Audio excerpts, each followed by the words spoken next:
Doctor Ambedkar student front of India के banner के नीचे 16 तारीख को शाम को जब हम वाइस चांसलर महोदय के कार्यालय में गए और वहां हम अपनी डिमांड लेके गए कि पार्ट टाइम टीचर के अंदर रिजर्वेशन पॉलिसी लागू करो।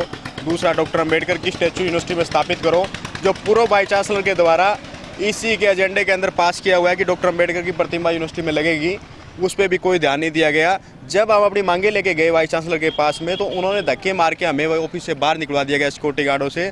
और स्पष्ट तौर पे उसी टाइम हमें महसूस हुआ था कि ये वाइस चांसलर पूरी तरह जातिवादी मानसिकता से ग्रस्त है। जो भी हमने मेमोरेंडम दिए, जो भी हमने ज्ञापन दिए, उन पे कोई कार्रवाई वाइस चांसलर के द्वारा नहीं की गई।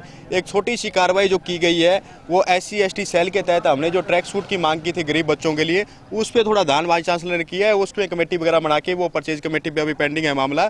लेकिन बाकी जो बड़े इशू है, पार्ट टाइम रिजर्वेशन का जो हमारा इशू है, ये इंडियन कॉन्स्टिट्यूशन के अकॉर्डिंग है। भारतीय संविधान के अंदर डॉक्टर BR अम्बेडकर जी द्वारा जो प्रोविजन किया गया है SC/BC कम्युनिटी के लोगों के लिए, उसका यहाँ सरेआम वॉयलेशन किया जा रहा है। दूसरी यूनिवर्सिटियों में, मरुथल यूनिवर्सिटी में लागू है, MDU में लागू है, दूसरी यूनिवर्सिटियों में ये पॉलिसी लागू है, लेकिन यहाँ ये वाइस चांसलर द्वारा जानबूझ के नहीं की जा रही।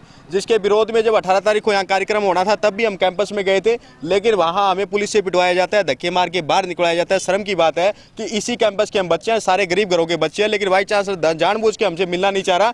अब भी 7 दिन हो गए हैं। सबसे बड़ा जातिवाद का उदाहरण आप यहाँ देख लीजिएगा कि 7 दिन से हम धरने पे बैठे हैं, यूनिवर्सिटी के गेट के आगे बैठे हैं। यहाँ यूनिवर्सिटी के बहुत सारे अधिकारी जाते हैं, बच्चे जाते हैं, यूनिवर्सिटी की बदनामी होता है, हमारा कैंपस है, हमें दुख होता है इस बात का। लेकिन वाइस चांसलर अब भी ध्यान नहीं दे रहा हमारी तरफ। 7 दिन में हमारी तरफ किसी ने बातचीत करना उचित नहीं समझा।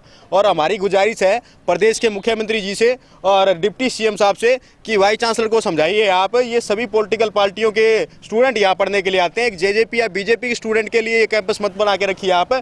यहाँ सभी पार्टियों के बच्चे पढ़ने के लिए आएंगे, सभी की बैकग्राउंड होगी। कम से कम उनकी जो समस्याएं हैं, वाजिब समस्याएं, जो कॉन्स्टिट्यूशन राइट है, उसको आप ध्यान कीजिए। इसको JJP का कार्यालय बना के आप मत बैठिए कि उन पार्टी के लोग आएंगे तो उनकी बात सुनेंगे, BJP के बच्चे आएंगे तो उनकी बात सुनेंगे। दूसरे ऑर्गेनाइजेशन काम करते हैं, उन पर ध्यान दिया जाता है, लेकिन हमारे पे ध्यान भी दिया जाता। सबसे बड़ी दुख की बात है कि वाइस चांसलर अब तक हमारे से मिलने भी नहीं आ रहा।